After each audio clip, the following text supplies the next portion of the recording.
Hello friends, आज हम एक जो केस रिकॉर्ड कर रहे हैं, मेरे हिसाब से ये बहुत ही इम्पोर्टेंट केस हो सकता है कुछ लोगों के लिए। बिकॉज काफ़ी जगह पे मैंने देखा है डिपार्टमेंट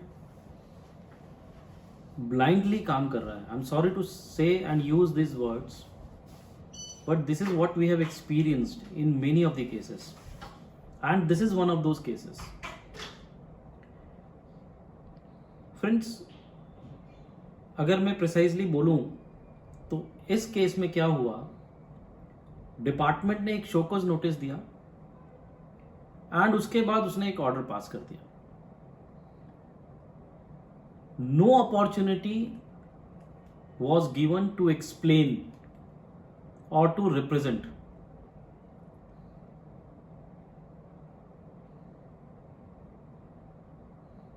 पहले इन्वेस्टिगेशन हुआ, डिपार्टमेंट ने कुछ एलिगेशंस किए। इशू जो इन्वॉल्व था वो था कि आप इंडस्ट्रियल डेवलपमेंट कॉरपोरेशन में आपका कोई लैंड है, जो लैंड एक पार्टी किसी दूसरी पार्टी को ट्रांसफर करती है, तो whether this amount which is being charged as one time amount, चाहे आप उसको लीज प्रीमियम बोलिए, वन टाइम प्रीमियम बोलिए, सलामी बोलिए, whatever name may be used, whether that is taxable or not, department contended that it is taxable. Friends, ये बहुत important issue है बिकॉज बहुत जगह पे इसमें कम्युनिकेशन में प्रॉब्लम है। There is lot of confusions where in the department is very clear कि ये लीज है, वन टाइम प्रीमियम है, इट इज टैक्सेबल। नोटिफिकेशन जो एग्जेम्पशन का है 12/2017, उसमें 9972 exemption is not applicable to this particular thing when it is transfer by one party to another, which is neither state government nor central government nor any organization which is having more than 50% stake of the central or state government। meaning thereby अगर आप सोचें तो 50% से ज़्यादा stake government का होना चाहिए या स्टेट और सेंट्रल गवर्नमेंट होनी चाहिए या local authorities.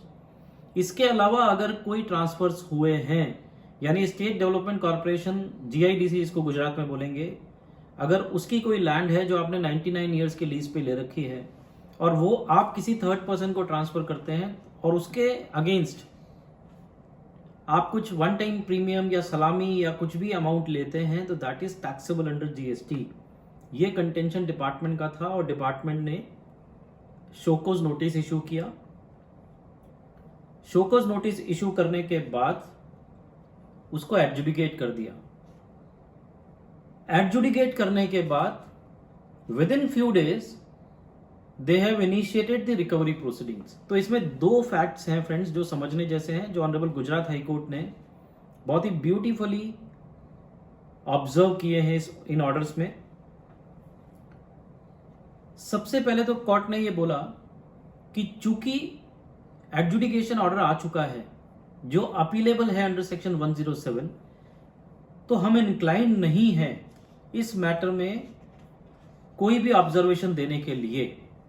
But writ application को देख के ये फीलिंग आती है कि प्रॉपर अपॉर्चुनिटी टैक्स पेयर को नहीं दी गई जो लॉ के हिसाब से मैंडेटरी है, and therefore writ application file हुआ। रिट एप्लीकेशन के बाद एफिडेविट इन रिप्लाई में जो डिपार्टमेंट का सबमिशन था वो ये था कि उन्होंने 27 जनवरी 2020 को DRC 01 कैपिटल ए इशू किया, जिसकी रिप्लाई 10 फरवरी 2020 तक देनी थी।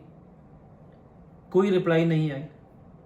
फिर उन्होंने 5 मार्च 2020 को DRC 01 जो समरी ऑफ शोकॉज नोटिस बोलते हैं, समरी शोकॉज नोटिस, वो उन्होंने इशू कर दिया। फिर इन्होंने 15 जून 2020 को वापस से रिस्पोंडेंट को बोला कि आप 7 दिन के अंदर इसका रिप्लाई फाइल करिए, और वापस 29/7/2020 को वापस से बोला कि आप इसका रिप्लाई फाइल करिए। बट 28 जनवरी 2021 को इन्होंने ऑर्डर पास किया। अब फ्रेंड्स यहाँ समझने का ये है कि जब कि डिपार्टमेंट का ऐसा कंटेंशन था कि हमने उनको इतने नोटिस दिए लेकिन उन्होंने कभी भी उसका रिप्लाई प्रॉपर नहीं किया, मीनिंग देयर बाई कि ऐसा एलिगेशन गलत है कि हमने उनको अपॉर्चुनिटी ऑफ बीइंग हर्ड नहीं दिया। फ्रेंड्स फिर जो पिटिशनर साइड एडवोकेट था उन्होंने भी एक्सप्लेनेशन दिया कि उन्होंने जब DRC 01A आया तो उसका रिप्लाई 18 फरवरी को उन्होंने फाइल किया, अपने कंटेंशंस को बहुत क्लियरली ले डाउन किया जो इस ऑर्डर में ऑब्जर्व्ड है, नोटेड है, रिकॉर्डेड है। लेकिन उनका रिप्लाई सेटिस्फैक्ट्री ना होने की वजह से 5 मार्च को DRC 01 इशू कर दिया गया। DRC 01 जो 5 मार्च को इशू किया गया उसके सामने भी 27 मार्च 2020 को वापस पिटिशनर ने रिप्लाई किया फाइल, जहां उन्होंने समय मांगा और ये भी लिखा कि आप इसका डिसीजन लेने से पहले मुझे पर्सनल हियरिंग दें। Now friends this is the point. Section 75 subsection 4 ये बोलता है कि आपको अपॉर्चुनिटी देना पड़ेगा अगर आप कोई एडवर्स डिसीजन लेने वाले हैं तो। 75(5) बोलता है कि आप एडजॉर्न कर सकते हैं अगर कोई सफिशिएंट कॉजेज हो। डिपार्टमेंट का ऐसा कहना है कि कोई सफिशिएंट कॉज नहीं था और उन्होंने कोई सफिशिएंट कॉज का प्रेयर नहीं किया। इसके अलावा फ्रेंड सेक्शन 78 है 78 जो बताता है कि ऑर्डर आने के 3 महीने के बाद आप रिकवरी इनिशिएट कर सकते हैं। 3 महीने के अंदर आपको पेमेंट करना कंपलसरी है। So now the question arises कि क्या 3 महीने से पहले वो लोग रिकवरी कर सकते हैं? The answer is absolute no. तो now let us see how the court has observed. Court ने सबसे पहले ये बोला कि आपने DRC 01A इशू किया, पिटिशनर ने उसका रिप्लाई फाइल किया। आपने DRC 1 5 मार्च को इशू किया, पिटिशनर ने उसका भी रिप्लाई फाइल किया कि उनको थोड़ा सा समय चाहिए होगा एनालिसिस करने का और रिप्लाई करने का। और जब भी आप DRC 01A को डिसाइड करें या 1 को डिसाइड करें, आप अपॉर्चुनिटी बीइंग हर्ड दें, पर्सनल हियरिंग दें। आपने उसको अवॉइड किया। उसके बाद आपने ऑर्डर पास कर दिया विदाउट गिविंग एनी अपॉर्चुनिटी। तो court has observed since this order has been issued without giving any opportunity of personal hearing, therefore this order is liable to be quashed and set aside। तो court ने जो 17 दिसंबर का order था उसको उन्होंने quash कर दिया और सेट असाइड कर दिया।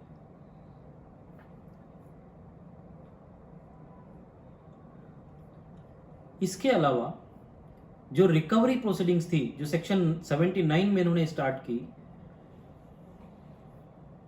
फ्रेंड्स 21 अक्टूबर 2020 को ऑर्डर इशू किया, 17 दिसंबर 2020 को अटैचमेंट कर दिया प्रॉपर्टी का, meaning there by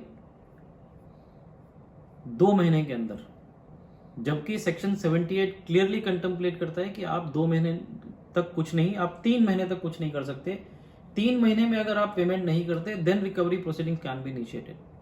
so therefore that was also violation and therefore जो 17 दिसंबर यानी दोनों ऑर्डर 21 अक्टूबर 2020 का जो ऑर्डर था जो DRC 07 था जो शोकोस के सामने का ऑर्डर था और 17 दिसंबर 2020 का जो ऑर्डर था जो रिकवरी का ऑर्डर था, दोनों ऑर्डर को कोर्ट ने क्वैश कर दिया और साथ में ये भी रीजनिंग दिया कि since opportunity was not given and since it is violative of section 78 we are quashing and setting aside the order। but at the same time उन्होंने रिस्पोंडेंट नंबर 2 को ये बोला कि अगर आप चाहते हैं तो आप इसको फर्दर प्रोसीड करें इन अकॉर्डेंस विद लॉ।